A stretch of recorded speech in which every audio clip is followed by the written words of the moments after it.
সুকুমার রায়ের গল্প সমগ্র থেকে আজকের ছোট গল্প ডাকাত নাকি। হারুবাবু সন্ধ্যার সময় বাড়ি ফিরছেন।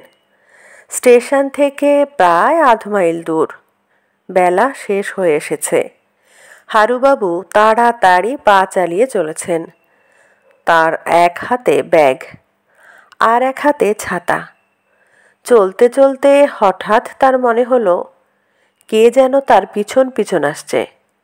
তিনি আর চোখে তাকিয়ে দেখেন, সত্যি সত্যি কে যেন ঠিক তারই মতন হনহনিয়ে তার পিছন পিছন আসছে। হারুবাবুর মনে কেমন ভয় হলো। চোর ডাকাত নয় তো? ওরে বাবা!